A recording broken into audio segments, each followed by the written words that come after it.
Hello, MCU fans. Today we're going to be exploring the meaning behind the Deadpool and Wolverine deleted scenes. Now, there's 3 total scenes that were included with the digital release of the movie, so there's lots to discuss. Let's dive right in and see what we can find out.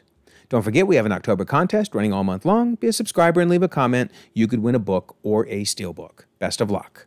And we have a membership option with lots of cool perks, so you might check it out in case you're interested.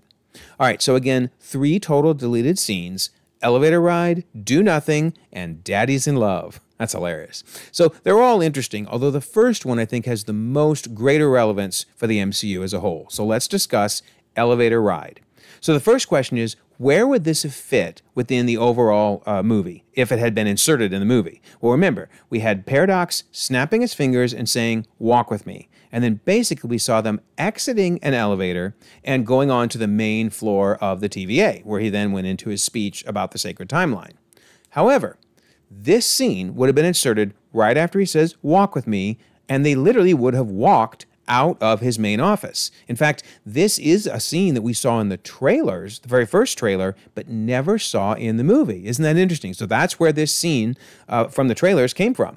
All right, so Paradox explains 10005's positioning in the overall multiverse. He says, "Mr. Wilson, this may come as a shock to a narcissistic, blathering bag of meat like yourself, but your universe is not the only one in existence."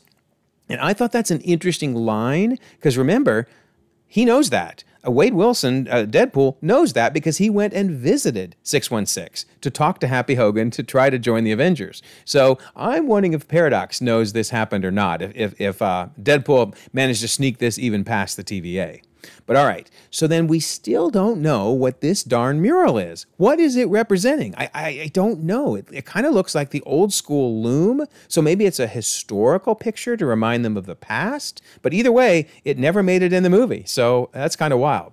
But all right, so they get in the elevator, and Wade snaps back at Paradox and says, "Please, you think I haven't seen Dr. Ant and the Quantum Verse of Madness?" And basically, he's hilariously combining Quantum Mania and Multiverse of Madness together. But what I think is really interesting is this is the second time it's been implied that Deadpool is able to watch movies that are happening, in the MCU or in the X-Men universe. In particular, remember in No Good Deed, he ran right past the Logan movie being shown in the theater, which is probably why he knows, obviously, that Logan, Wolverine, died in that movie. So yeah, many different references to him literally being able to sit down and watch the different Marvel movies. Too crazy. All right, so this is the important line. So Paradox snaps back at him, "Your little world may seem singular to you, but it's really a teeny tiny weeny speck on the vast cosmic canvas." So that is so interesting, because he didn't say you're just one branch off of the millions of branches of 616, off the millions of branches of the sacred timeline. No, he didn't say you're connected at all to the sacred timeline. He said you're a teeny speck on the vast cosmic canvas. So that sure sounds to me like he's saying they're not connected to each other. They're not branched off each other. Then he goes on to say, in reality, the only universe considered the true universe exists on the sacred timeline and is guarded zealously by all of us here at the TVA. Now, I think this is Paradox lying, because obviously we saw at the end of Loki that all of the branches are important. That's why they let them all live. Now, they may still have a special place in their heart for Loki's tree because, they went through everything with Loki. But I think this is Paradox obsessing over the sacred timeline, but just my opinion on that. But I do think this does show that that Loki's tree is separate from 10005. I really think that they're 2 different entities, and we'll talk a little bit more about that in a second. But okay, so then they finally walk out of that elevator, and there is one more line in the deleted scene where Wade just kind of mutters, "Wow," when he sees what's going on. But so yeah, this scene actually would have perfectly fit in the movie. I'm really bummed it wasn't included, because it perfectly segues into what's in the movie, where Paradox says, "I brought you here, Mr. Wilson, to tell you that you are special. In fact, you've been chosen for a higher purpose, a purpose unclear even to me."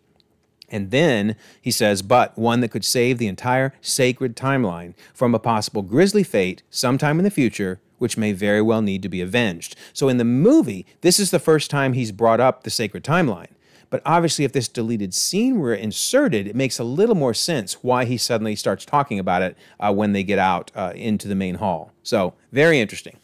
But here's the thing. I think Paradox's explanation of, being a teeny speck across the cosmic canvas fits in with all these other earlier hints that there are separate trees, if you will. Because remember, in the trailer for Fantastic Four that we've seen, Reed Richards mentions parallel Earths. And of course, He Who Remains mentioned stacked universes.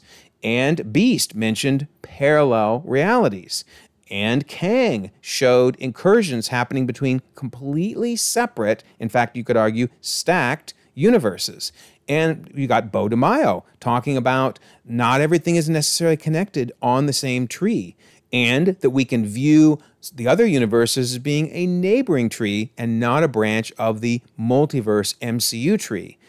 And of course, Michael Waldron's very important quote from the assembled episode for Multiverse of Madness, where he said it's impossible to travel from one universe to another. In Loki, you kind of hop from one timeline branch to another, but you've got to be, and this is the key, anchored to some original timeline. But on the other hand, what America can do is she can jump from one universe to another, implying they are not anchored, they are not connected. She can literally do the impossible. So all of these things are why I am just 100% convinced in this multiversal model, where you've got separate trees, one for the X-Men, one for Loki, of course my favorite paint, animated, etc. So let me know your thoughts. Do you think this scene, even though it was deleted, shows the mindset of Marvel about how this overall multiversal model fits together? All right, so now let's talk about the second deleted scene. This one's called Do Nothing. So in this one, we see Paradox asking for more resources and B-15 saying, wait, these resource requests are extensive, Mr. Paradox, especially for an in-world observation post. Now, I think what she's referring to there is, well, remember, they were in-world. They were in 10005, and they were observing. They were observing Deadpool and others. So in this case, he seems to be asking for things for this in-world observation post, even though it already exists. So I'm going to kind of discuss how this scene honestly doesn't fit very well with the movie, and I'm really curious why they filmed it. But okay, so then he explains, well, you've seen the file on Earth 10005. It's teeming with troublemakers. I'd love to know who those troublemakers are. Obviously, Cassandra Nova would be one of them. But then she says, B-15 says, remember, your job is to do nothing, to make sure others do nothing. Do it long enough, and maybe you'll sit in my chair one day. And he snidely says, sit in your chair and do nothing? Oh man, she didn't appreciate that. Do I detect a tone, she says. And I love him. A tone? Look at innocent me. What did I do? And she's like, well, maybe you'll detect this one. Good day, Mr. Paradox. All right, so she takes off, and he has this look on his face like, yeah, I don't think I'm going to get everything I asked for. But here's what's interesting. This is what he looks like in the movie on the right, versus on the left is what he looked like in the deleted scene. Okay, so let's talk about this. Number one, his tie is different. It's a minor difference, but it doesn't have the black stripe down it. But more important, his shirt is gray instead of white, and notice he's not wearing his jacket. Now, the movie is basically taking place over the course of like one day, so he never changes his outfit. He's always wearing the one on the right. So it really feels like this scene was filmed, I don't know, with a completely different wardrobe. That's interesting. But also notice he has the broken nose. Why would he be asking for all this stuff after Wade has already punched him and been sent into the void? So this is why I really think it doesn't make sense and why they didn't use this scene in the movie. Notice now here he is back to the white shirt and the tie with the stripe down. And this is before he's punched in the nose, mind you. He's talking about the pencil pushers. I've been tasked with overseeing the end of your universe, and regardless of what the pencil pushers, B-15, right, upstairs would prefer, I will not waste my life watching it die slowly of natural causes. And then he says, we used to prune these things, simple, elegant, efficient, but I'm told the TVA doesn't like to do that anymore. Well, I do, and no matter what my so-called superiors say, the multiverse does not need a babysitter. Well, here's the key. This is all before his nose has been broken. So if the scene with B-15 was after this, it would be totally redundant. We've already learned that they don't want him to do anything. So that's weird. Plus, he says, we need a mercy killer. And in this instance, I am the mercy killer. And then we see the Time Ripper, and he explains what it is. Well, he already has his resources before his nose is broken. So, like I say, I would love to know what they were going to do with this scene and how they were going to fit it in the movie, but I'm kind of glad it wasn't included, other than it's kind of interesting to see him and B-15 chatting. But really, I kind of liked it better that we didn't meet B-15. or at least see B-15 until this point in the movie, when they realize, wait a minute, look what he's been doing with this unsanctioned time ripper. So, yeah, I am kind of glad they didn't include that scene, to be honest, but I am curious how it would have fit in. All right, so then the last scene, Daddy's in Love. This one's mainly funny, but it does have an interesting ramification to it. A couple ramifications, actually. So in the actual movie, remember we have Peter Poole just kind of running into the scene, and B-15 being like, and you are? And he says, Peter Poole, but you can call me Peter, and I hope that you do. I love that. And then you get her just looking at him romantically as Paradox just about loses it. So keeping this in mind, this is in the movie.